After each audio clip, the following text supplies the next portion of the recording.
Namaste, welcome to Satsang today.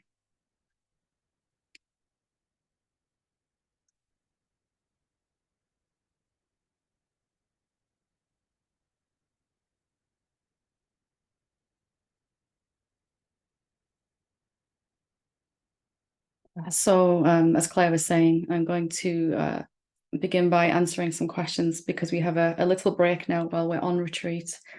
So I'm going to answer these questions. There's 4 questions here, and then I'll open it up for questions or sharings here live on the session today. So let me get started. So this one says, Dear Helen, I don't feel appreciated by my partner. In social settings, he easily has positive projections on other people, especially women. It's like he connects so deep to the other person that he disappears. I feel totally alone, forgotten, and stuck. I also feel anger and try hard to hide this feeling. I think it is about jealousy, but also about self-respect and boundaries. Afterwards, I blame him, but mostly myself. I blame myself for not giving him what he needs, that I am strict and not feminine enough. This pattern is showing up again and again. Can you see more clearly what this is about? Thank you.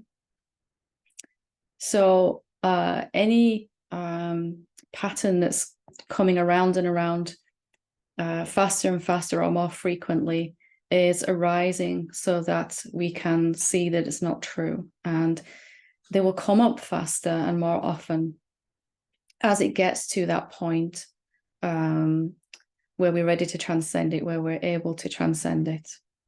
And to do that, we're going to have to look at the things that it brings up inside for us. And you've started that here. You've made a good start here. You've said that you feel a lot of jealousy, anger, and there's a sense also that a lack of self-respect is at the root of this.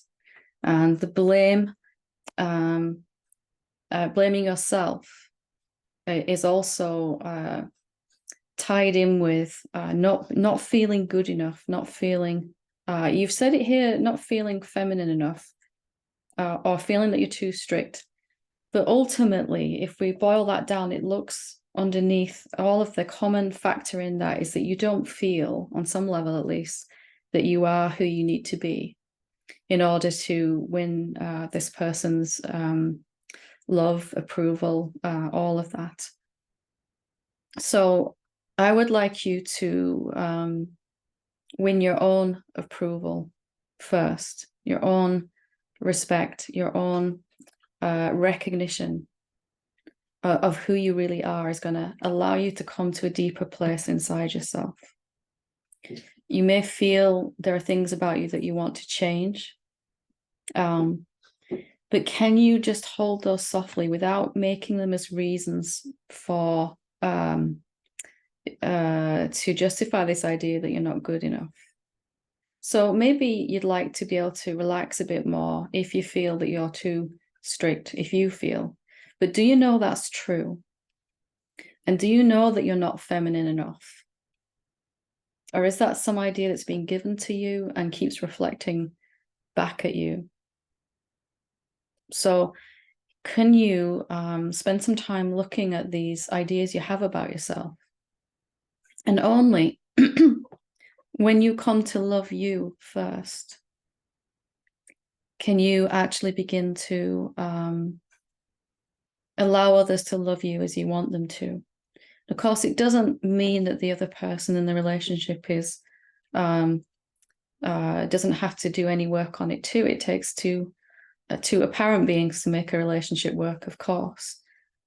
But knowing that you can't allow love as you want it to come to be reflected by other beings while you don't feel that for yourself. It has to come from your own self first. What does that look like? It looks like I am already as God made me, and God doesn't, the divine, the consciousness, the present, doesn't make any mistakes. If this is how I am, then this is how I'm supposed to be. And for me, it was also a huge willingness to see that I might not be looking at myself clearly, that I might have never met what my body and mind actually look like and behave like and talk like and all of that. I was so busy hating myself and blaming myself for everything that went wrong that I didn't even, and I thought that was true. I thought that what I thought about myself was true. And it was amazing to realize none of it was, to actually begin to see myself with eyes of love. And I'm not talking about the formlessness. We can easily love that. We all do. But when that formlessness shows up as your body and mind, will you look at it the same way? Will you really want to see? Or will there be an allegiance still to who you think you are? And you've listed some of those things here. So perhaps, as you look at loving yourself, it was for me, as I began to see myself clearly, then and only then came the ability to set some boundaries that were healthy for myself and the other being in all relationships, not just romantic. And self-respect comes from knowing who you really are and realizing there is absolutely nothing wrong with me, nor could there ever be. So you can hang out in that place and also have things you'd like to develop or allow to emerge about you, things you might like to fall away about you. But they are, they're not the basis of this self-judgment. They're just, okay, it'd be nice to have more of this emerging and less expression like that. And, the other thing that we can do is to look at the things that we're rejecting about our own body and mind. And to ask the question, when would this or where would this be a really useful trait for me to have? In my own journey, I was often getting myself in trouble for being too direct with people, my family, my friends. You might have heard me talk about that before. And it was only really when I asked myself this question, where would that be a good thing, to have the ability to be really direct? And that's just one example out of many in my own life I could give you. And of course, here like this, the ability to be extraordinarily direct when it comes through love is a prerequisite for doing what I do. So everything about you that you want to get rid of will be there for a reason. And asking this question, it's a real, it opens a heart space for, I am exactly how I'm supposed to be. And then everyone else can begin to perceive you clearer as too, because you are those other beings. You are the other being in the relationship. And you'll find yourself doing and saying things, treating yourself and others differently than you could ever do with all this self-judgment in the way. From there, you will know whether this is the right person for you or not. It will be obvious. And if you need to say something, you'll be able to say something lovingly without it kind of bursting out in anger, which of course I've also done. So the anger is really, all this feels like it's projected onto the other being in the relationship, but it's really that you don't feel like you are who you need to be. And that's a fundamental belief that we all have as separate beings. But I've never, ever found it to be true, ever. There is no separate being that could screw anything up. There's only the divine. So a real willingness to see yourself as you actually are, and not to go with the old stories about yourself. If you say something out of anger to someone that you regret immediately afterwards, even then you can't say, there's something wrong with me, because that experience was a reflection of the idea that there's something wrong with me. Doesn't mean it's still true. So having a look at what you want to, paying more attention to how you really are. And amazingly enough, you could have gone your whole life without ever seeing yourself clearly once. Your whole life. And as astounding as it was to me, I had to finally admit I've never met myself Even after I'd recognized the formlessness that I am, still I was misperceiving the body and mind. And only when I come to feel the same way about my body and mind as I do about the formlessness, that is awakening. That's fullness and richness of love and authentic expression of who you are. So I hope that helps to help you to move forward in that. Okay, so this next one. Dear Helen, first and foremost, thank you for your contribution to our own awakening through yours, as hearing your own experience brings not only clarity, but a true wish to continue in our practices. I have noticed in me a strong increase in the desire to awaken, in devotion, in my practice, etc. Not that I had it weak before, on the contrary, but nonetheless, in the past month, it has been very much intensified.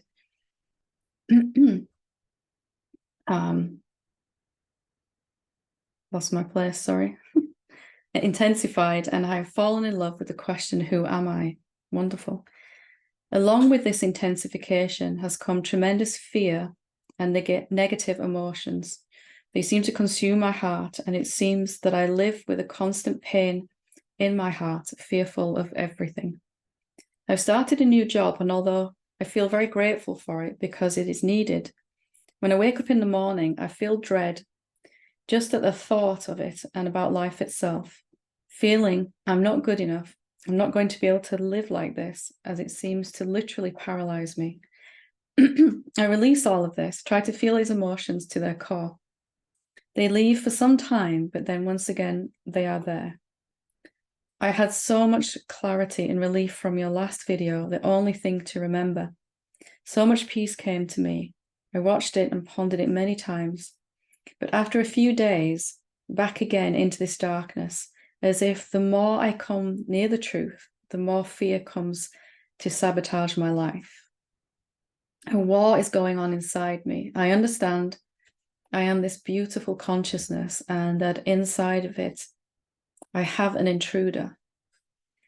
The created, conditioned, self-made image of who I think I was, that does not want to be released, and it thinks its thoughts in me as if they were me. It manipulates my consciousness with its thoughts and it gives me its own state of being, trying to tell me, this is you, and do not ever forget it. I feel no joy, no enthusiasm, no happiness in me. Just this terrible state of mind that I try to hide from everyone. Thank you for any help you can give me. Much love. So, first thing I want to say is that what you're experiencing here is very, very normal. You've described my own awakening perfectly. And I hear it hundreds and hundreds of times. So as your practice intensifies, Claire, as your practice intensifies, there is going to be arising to the surface anything that needs to be seen. So the first thing I'm going to ask you to do is to reframe why this is happening. So you said here, you fall in love with the question, etc. They leave me for some time, but you've used the word but, then once again, they are there. And you've said here, so much peace came to me, and I watched your last video, but after a few days, back in this darkness again. So can you see that this word but is evidence of the fact you think this should not be happening? And of course, you'd rather feel good. Of course, you'd rather feel different to fear. You'd rather feel peaceful and blissful, etc. Right. But the fact that this is coming up doesn't mean something is going wrong. I really want you to hear me when I say this. You've used the word but. Doing really, really well in my practice, but this stuff keeps coming up. What if it's coming up because you're doing really well in your practice? And what if it's coming up to leave? What if it's not a sign of failure? And what if it is a sign of success even?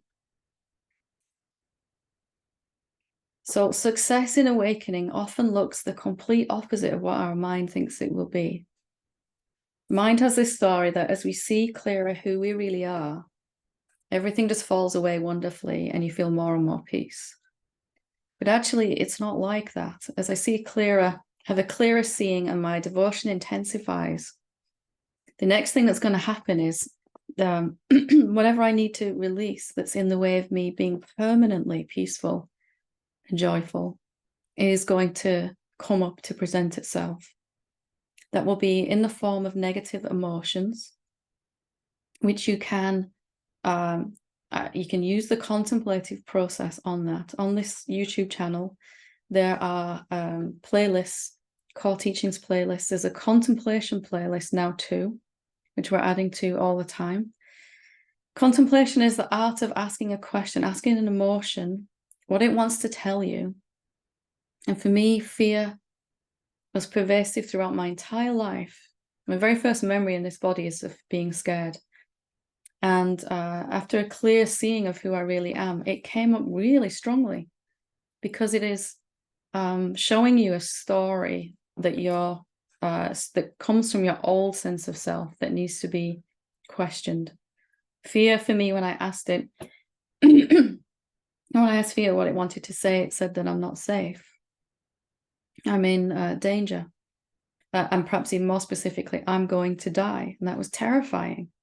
Not necessarily right that moment, but at some point my existence would come to an end, and that was terrifying.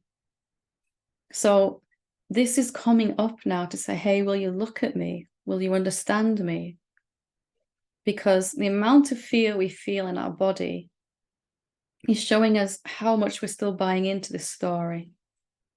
So we might have seen, I am formless, I'm everywhere. Or we might be really good at listening to the silent stillness, the peace of our real self in meditation, accessing that. But then we go right back to our normal thought structure as a human being. I'm 48 years old and I was born in this year and I'm going to die at some point. And that's not happening up here. It's kind of happening in the cells, isn't it? It's so automatic to believe the old way. So reframing those buts into, I'm seeing my devotion is deepening, my practice is intensifying, I'm seeing clearer, and I'm finally releasing this stuff that has wanted to leave for so long. So when it comes up, doing your best to welcome it. That doesn't mean like it. It means, okay, you're here, you exist. What do you want to tell me? And you'll see that it is something that's true from your old sense of self. The last question was from this belief, I'm not good enough. Here's this belief, I'm not safe. And I had to look at this stuff too. So there is this seeing, and there is what I really am, and seeing what I am not. This is what we're talking about in the only thing to remember. You're just seeing, oh, this is what I really am. And then life shows you this is what you're not. Will you see it? And it's hard for us to look at it with love if we think it's evidence of our failure, this emotion coming up, this pattern happening again. And it will come up and spread all over your life until you look at it. And it's easy to look at it when you realize it's a good thing. It's arising. It doesn't feel good. But spiritually speaking, it's a good thing because it no longer fits inside you, this idea that you're not safe, you're in danger. However far you've come on your own journey of seeing who you really are, already that's enough to make this belief that you're not safe incompatible, indigestible. So here it comes to be. What does fear tell you? Not fear of growing old, not fear of driving in the snow, not fear of running out of money, not fear of someone leaving you, or just fear, just the emotion itself, not of, just fear. When you look at it, what does it want to tell you? And then, is it true for you now? if you are formless and timeless and deathless? Is your existence subject to end at all? Did it ever begin? What's true for the body is not true for you. So life is now asking you to take this inquiry deeper.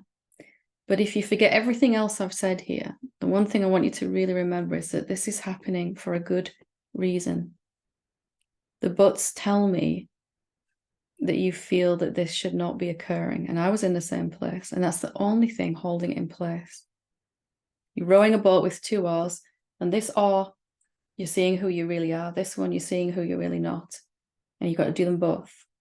If you row with just one, you'll go around in circles. If you row with both of them, you'll be able to move forward into more peace. So that is the main thing. It's not happening for the reason you think, and it's not something going wrong. Okay, this one says, hi, Helen, there's something deep down that I'm coming in touch with at the moment. It feels as if there is a strong fear that if I truly open to what I am, I'll be manipulated by people. Not sure if manipulated is the right word, but something like that. And it happens again and again that the moment I'm clear and empty and at home within myself, someone comes and puts his hands right into these wounded places. I usually don't like these labels, but it really feels as if some people are some kind of energy vampire, just waiting for your door to be open to them to enter you and make a mess. It's not that I'm physically attacked or in danger, although I was in a way in the past, like being stalked by people and so on. But still it comes in the form of text messages, like 20 to 30 from one person during the last 2 days. What hit me most was her writing at the end that she hopes I'll find the courage to talk to her. That really touched something for me. She's not an evil person or so, more like obsessively in love, I would say. And I can see that she's coming from a deep unfulfilled need or wound. But still, it's difficult for me to handle or to be present with what that brings up within me. Not sure if there's anything you could tell me about this, or maybe just that I wanted to share and bring it forward into the space of satsang. Thank you for allowing me to do so, and much love to all of you. So for me, when I felt like I was a separate being, I had these guards around my heart. I wouldn't let anyone close. Firstly, because I didn't feel good enough inside. And if I let anyone close, they'd see through my act, so to speak, and find out that I'm not who I'm supposed to be. That was their feeling.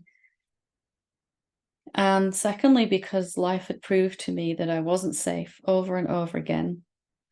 Mostly, as you said, psychological attacks, sometimes physical. So just noticing this belief going on inside you, it's not safe to open up. So when you see clearer who you really are, that's going to ask you to open your heart to express itself. And bump up against this idea that if I open my heart, I'm not going to be able to allow myself to, if I'm undefended, and you've used the word manipulated, and you said you weren't sure if that was the right one. For me, there was a sense of really being vulnerable, really being unclear on my boundaries, not being able to be safe, feel safe. So what I would like you to look at in this is, when you open your heart, are there going to be any other beings to attack you? And I know as I ask you that, it doesn't feel true right now. But we have experienced the idea that there are other beings out there that don't have our best interests at heart. That's what this comes down to. We've experienced that idea so many times that it feels even unsafe to open up. And awakening is going to ask us to do that. So for me, I had to really look at this one and see, was I going to hold on to this idea Because in awakening, I'm going to realize I am the only thing that exists, or there is only one being. And seemingly this pattern, other beings are doing these things to me. So it's going to cost you this belief in other beings. There are other bodies, but are there other beings? And if you do some there's loads of self-inquiry videos on the playlist here on YouTube that'll help you come to see, if you haven't already, that you don't have any edges, you don't have any boundaries. And this idea of other beings, the moment I think someone is other than me, I'll be in some kind of defense. I'll be in a relationship. I'll be trying to make them like me. I'll be acting inauthentically. And I'll be ultimately deep down quite scared that there are these other beings outside of me. So it has to be asked here, are there really any other beings? And from mind's perspective, that seems like the least safe thing to do. If I come to see there are no other beings, I'll just be at the mercy of everyone, vulnerable and open in that way. But when you really do ask this question and stay with it, you'll find that everyone else starts to treat you very differently, because they are your own self. And those that mean you harm won't be able to get anywhere near you. And I trust me, I'm talking from my own experience here, as always. Never saying anything I haven't actually experienced. So this belief really played out in the same way for me. So you have to really find out, is there anyone else here than you? Or if that sounds that you can't accept that, is there really more than one being, whichever feels. In your inquiry, find out how big you are. Where do you stop? If you and I were sat in this room together, where would be the imaginary line between your formlessness and mine, your awareness and mine? It really doesn't exist. When you know that inside yourself, it shifts your energy so that you've got infinite supply, first and foremost. Anybody that wants to take from you can take, because it's literally infinite. You don't even notice they're taking. And maybe they need it. You're not tired, you're energized. You can't be drained. You are infinite supply. Not you have infinite supply, you are infinite supply. So find out if it's true there's anyone else to take advantage of you or manipulate you. I know it sounds too simple an answer, but it's the only one I can give, and it's the one that worked for me. So we'll go to this last question. If anybody would like to ask a question here, feel free to raise your hand. We'll take up to 4 questions online. I'll answer this last one. Hi, Helen. I recently took medical leave of absence from university due to feelings of anxiety and depression. It feels that all I can do is meditate and eat and sleep. I feel fatigue and tremendous suffering in my heart space, a mix of anger and grief. No outside thing seems to help, and I feel like I'm collapsing into an abyss that I cannot surface from. My friends and family find me lovable, but I'm struggling with self-love and even being able to identify who I am. I don't necessarily want anything special or anything at all. Just to be led back to calm acceptance of the present moment is enough. Are there certain phrases I can say to my experience that would be kind and compassionate? I'm aware of the suffering, but sometimes this gives me tunnel vision. So what are some ways that I can shift my attention to that which isn't suffering in the present moment? Because at least I'm aware that reality itself is not suffering, but there is still this residual small feeling of a separate self from this reality. And that feeling of separation and inadequacy is really painful. So how can I lovingly and patiently care for all this as it comes up? Thank you so much for your insight and compassion. I appreciate it so much. So again, your suffering, your pain right now is not coming from this old sense of self. It's coming from rejection of that, resistance to it. So it's quite possible to have 2 versions of you playing in your experience right now. Some old idea of yourself and the real deep recognition that's deepening all the time of who you really are. And you'll only be suffering if you're trying to choose one of those. Usually what we do is we go, that old self should just go away. It doesn't exist. It's not real. Why is it still here? And I want, of course, you might not be doing it like this, but just for sake of explanation, I want this real me. I don't want any illusion. But this old separate self, you gave birth to it in your idea that you're a separate being and everything that comes with that. So compassionate phrases, I mean, there was a time where all I could tell myself was, I'm doing the best I can. And everyone's awakening is unique and individual to them. There's common phases through it, of course. But if you come to see that your awakening is showing you exactly what you need to look at right now, and these beliefs, these emotions that come up, this old sense of self is coming up to show you something that needs to now be allowed back into the wholeness of who you really are. For me, when the doer, the sense of someone that had to do all of this awakening, had to manage my life, when that was really dissolving, there was a lot of tiredness, a lot of fatigue, and a very weird stage in the awakening for sure. So resting when you can. If you think you may be actually struggling with depression, then obviously seek medical help and advice if you need it. But also being compassionate to your own self. You're doing something here in your awakening that's the highest human achievement. So can you give yourself a break? Can you talk to yourself in your own head the way that Christ would talk to you, for example? What would Christ say about you right now, or the Buddha, or any awakened being? How would they talk to you about you? How would they see you? And can you step into that a little bit more each day? Can you move forward into it? So it's the worst place to kind of be, isn't it? You've seen enough of reality to know it's there, but there's still this old sense of self hanging around. And the feeling of inadequacy, etc. Just to be clear, that's not why you're suffering. You're suffering because you're pushing that away. The moment you welcome this old sense of self, not like it, but accept it exists, accept it's here, accept it's coming up right now, it will begin to dissolve. And of course, understanding helps. Of course, you'd feel inadequate if you thought you were a separate being that left the divine.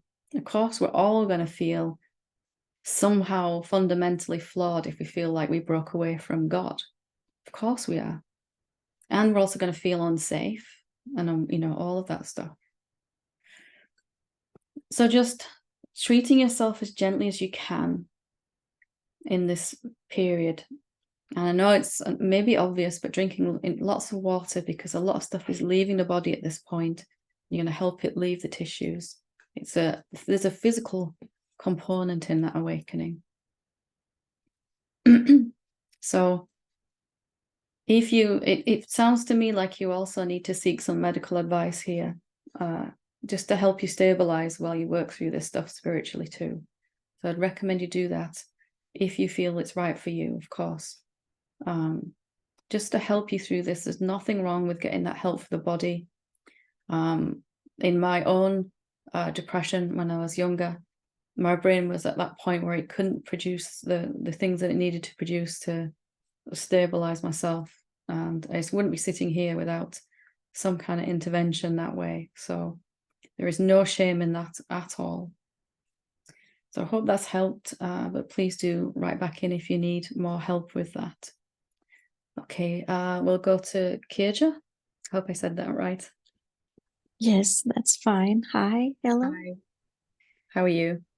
I'm okay, and I'm so happy to get a chance to talk with you. Fantastic, thank you. The second and the fourth questioner, it could have been everyone's question, isn't it? Yeah. Yes, exactly. I'm just caught up in a lot of fear and anxiety, and I'm just really, really scared that I'm going to feel like this forever. And I have tried to lean into the feeling and to the stories, and I know they are here to be seen. But I'm just so scared. Yeah. So let me start by saying we're all here to love and support you, all of us. Thank you. Being exactly where you are, where it feels like it's never going to end and it might go on forever. It really seems that way, doesn't it? Yes. So, and I want to say also how brave you are for sharing here like this. Your example here is helping everyone, because fear, it's a common thing in awakening, isn't it? It was my entire journey, really. So yeah, mine too. Just to recognize, because fear is here doesn't mean anything's going wrong. Of course we don't like it, but maybe the fact that I'm finally feeling it is because the separate being that would normally suppress it is disappearing. So what that means is, in the self, the infinite self, when an emotion arises, it just arises in its fullness. We can't squash it or anything. And sometimes that is very intense, but it also will pass much quicker in that, because normally we're half allowing it, half not, wishing it would just go away. What we call allowance is really tolerating it. I'll feel you as long as you go away, So for me, there was this understanding of what real allowance, acceptance, love is. It's okay if you're here. I don't like it. I don't like it. I'm also totally allowing that part of me that does not like this fear at all. Can you feel that too? Yeah. Yes. So with any negative emotion, there's going to be something that says no. Some old response, no, I don't want this. Yeah. It's just welcoming that as well as the fear, the best that you can, whatever that means for you right now. And you'll feel your body start to relax a little bit in that. And as the body relaxes, this emotion can move through the system a lot easier. Usually we're kind of like this because I don't want to, we're trying to get rid of the ego's response. The ego says no, the self says yes, and we think we're supposed to pick one of those. Yeah. Yeah, I have tried for days to I've tried to say yes, but it's really a no.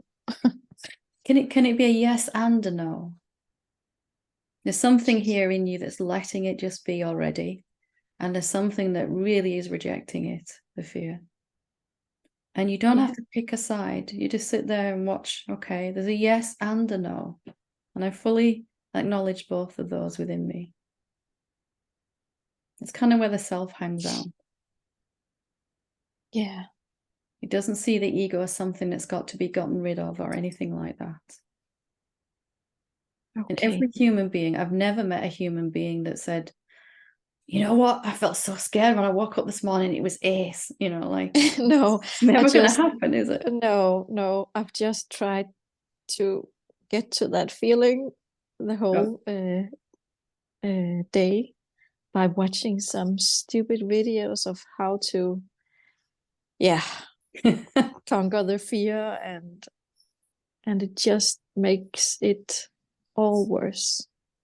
But I right now I really don't know how to just be okay with it. Can you accept that you can't be okay with it?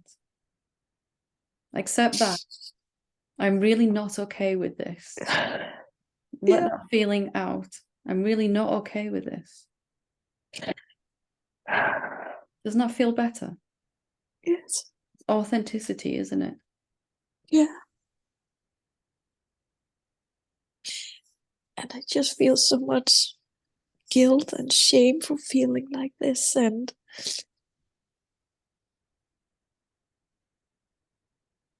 And yesterday and this day, I couldn't do my job, and I just feel so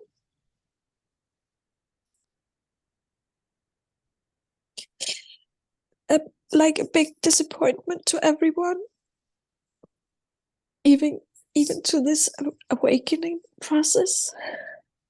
How do you know what it's supposed to look like, awakening?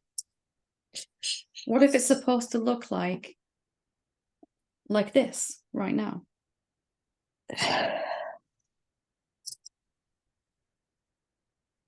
What if it's more of a breaking down of the old self?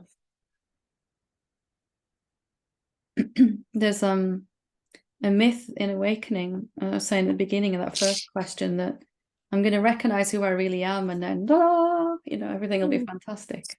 But it's not like that. It's like, okay, now I have to look at all the things I thought were true about me. And here's a big one. Here's a big one coming up.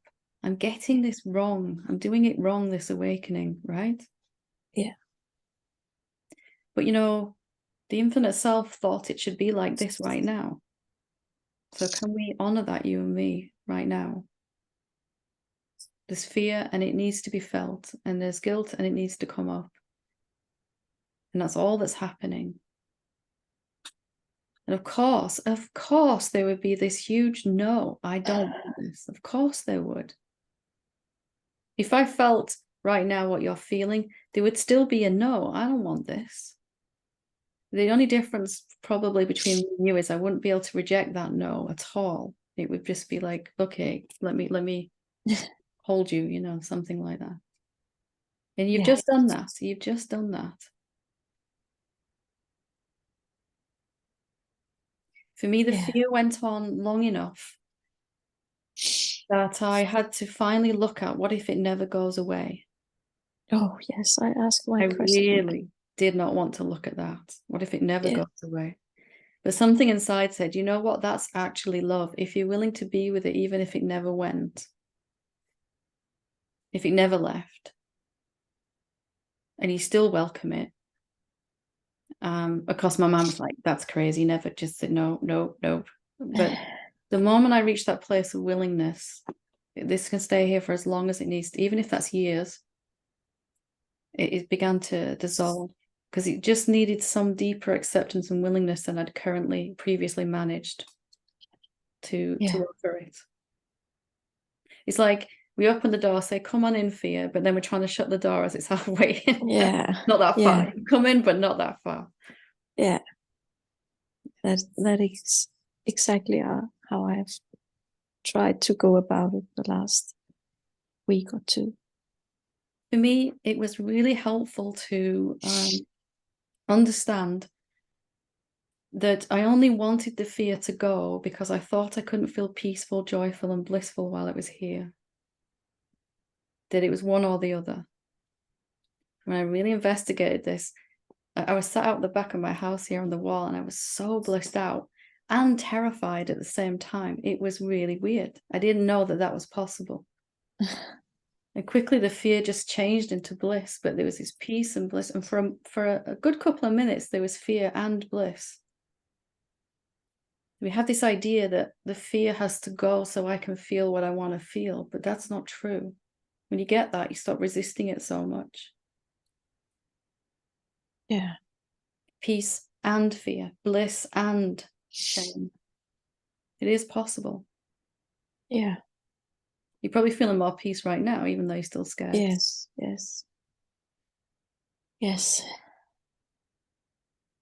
The peace is always in your control. Whether you feel peace or not, it's always in your control, even when the body's flooded with shame or fear, because peace is going to come from how much you're pushing against it. But if you see, I can feel this and be extraordinarily peaceful, then there's nothing that really wants to get rid of it so much. Yeah. And my mind wants to ask, what do I do with the resistance? I just sit with it. You just love it like everything else. Imagine it's an old friend you haven't seen in a while, and you kind of bring it in and sit it down next to you on the sofa, and But let's catch up. It's been a while since we've talked, yeah? Yeah. Again, it's normal. There'd be resistance in every human being. I had to do something yesterday and there was resistance to doing it. It doesn't disappear completely. It might always be there in certain things. But it's just as welcome as everything else that I'm experiencing. There's no difference in that. So the more you come in fear, shame, guilt, resistance, like just come in and sit down. You feel different now, right? You're smiling? Yes, I do. Yeah. I do. And at the same time, I'm thinking, oh no, what do I do when I'm not here in satsang with you? But you know what? I'm always with you. You can just ask. I'm not a human being. I look like one, but I'm not. Neither are you. So we're always in the heart together. Always. None of us are ever alone. thank you. And it's also recorded, so you can watch it again on YouTube. Yeah. Thank you so much. Thank you. Thank you for being so brave. Wonderful. Okay. We'll go to John, last but not least. Hi, John. Hi. Hi. It's been quite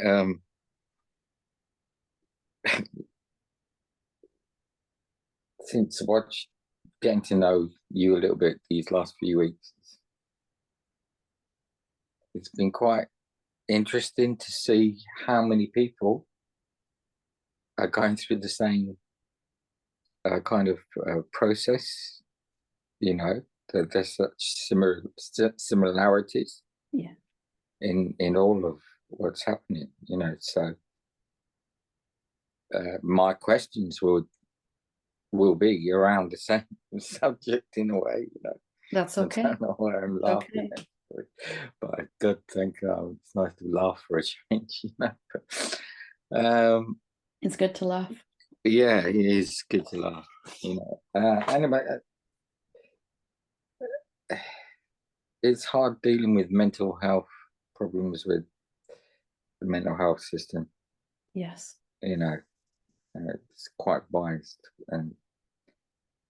but I think I've found someone who's turned up anyway eventually that I spoke to, so that's good. That is good. I don't want to start taking depressants again, but we'll see what happens. What's been happening is, for me, is to feel these emotions. Yeah.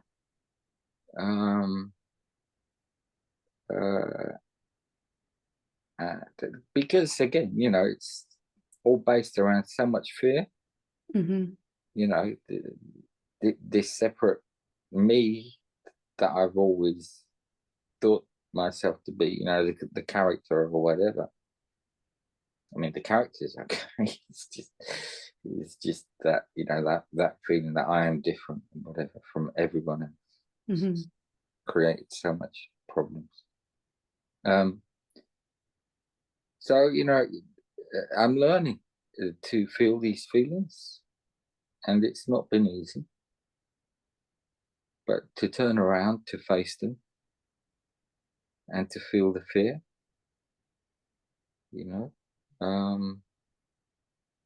and I have with the fear, as I said to you last week, a lot of physical problems as well, pain, as well, depression, the whole lot. But when I do notice, when I do notice that space of awareness, when it's a noticing, something clicks, inside you, and the thought appears, hold on, and you notice that space of awareness, and you allow yourself to feel these feelings all these feelings, this pain, this in that space, Yeah. they will, it seems to me, they transition far more easier than if I'm totally in my mind and body, you know. If I'm totally in my mind, body and thought, you know, it's a rough journey.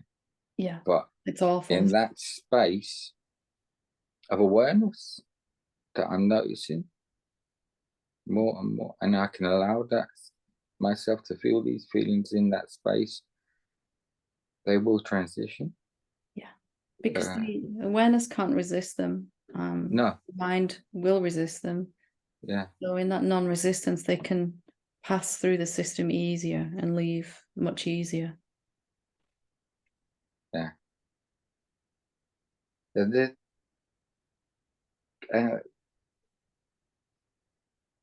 hard to see, you know what I mean? I've known for a while life is just happening.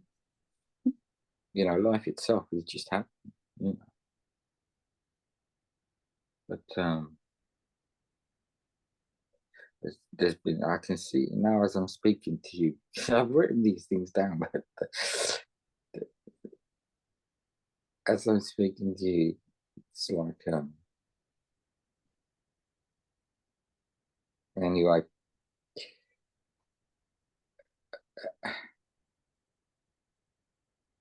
I just don't need to be an enemy to myself. Oh, that's so beautiful.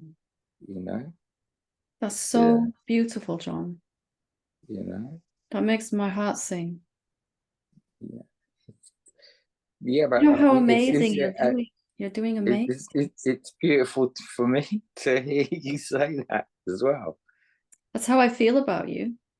You know? And it's self-love emerging when you begin to say things like that about yourself. It's so beautiful.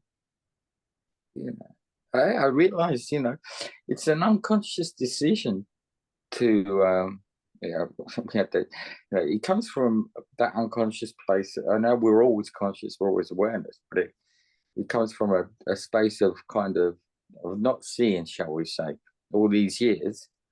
You know, that's what I mean by unconscious. You know, how much suffering I've created for myself. We've all done that though, and we've all been Yeah. our own worst enemy, like you said. Yeah, you know.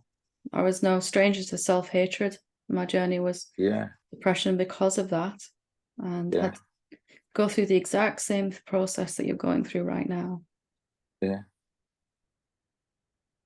Yeah, man, last night was so hard, you know, and I woke up and I was listening to simple things like Ajay Shanti was saying about meditation, that it's simple if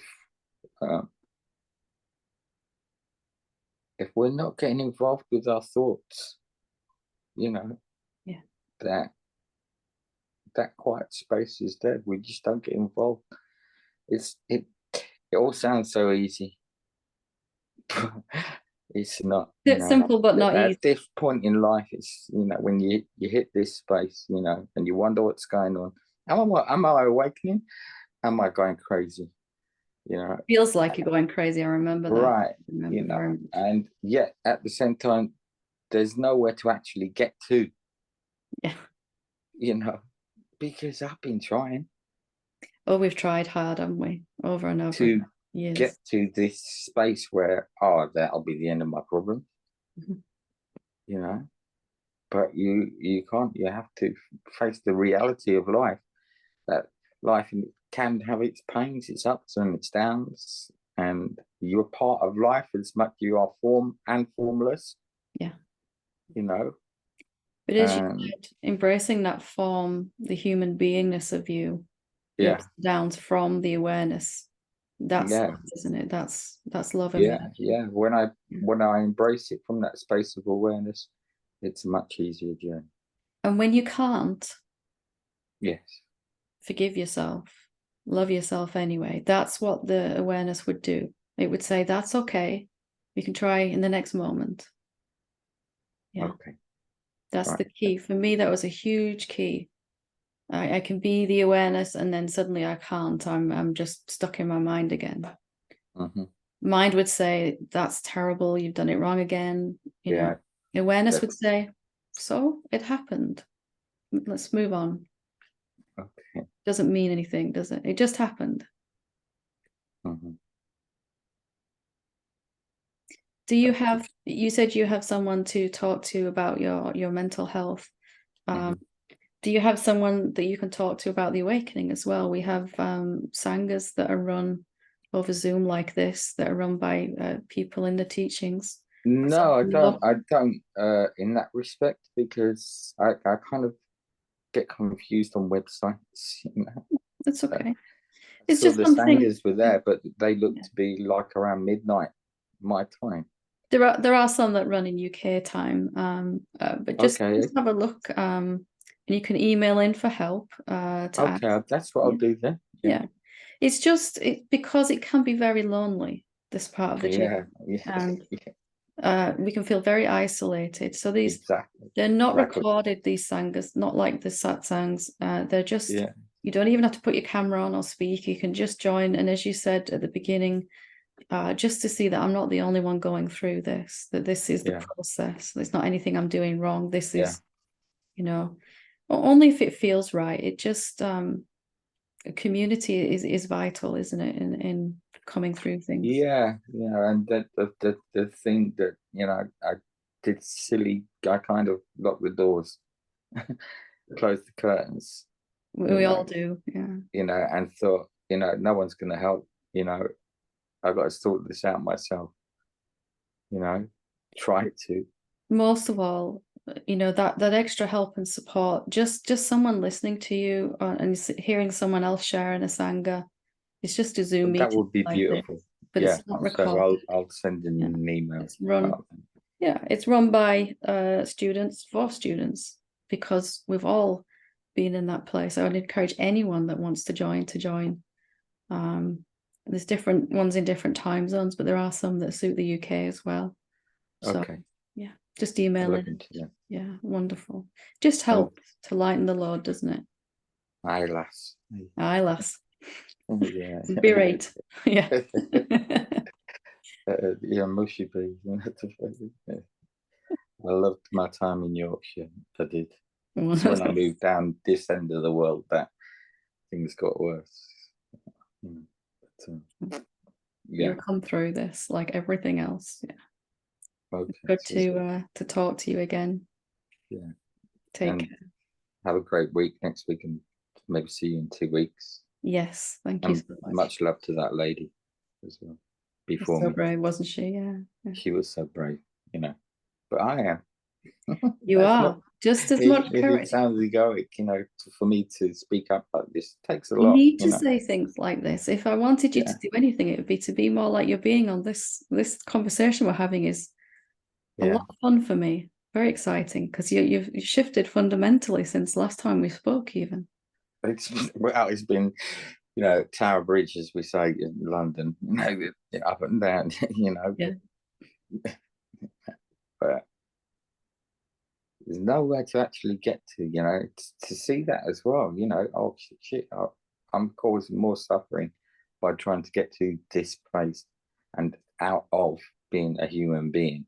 That's always known, though, isn't it, to try to move towards something. And we're learning to just rest here in what is a new skill.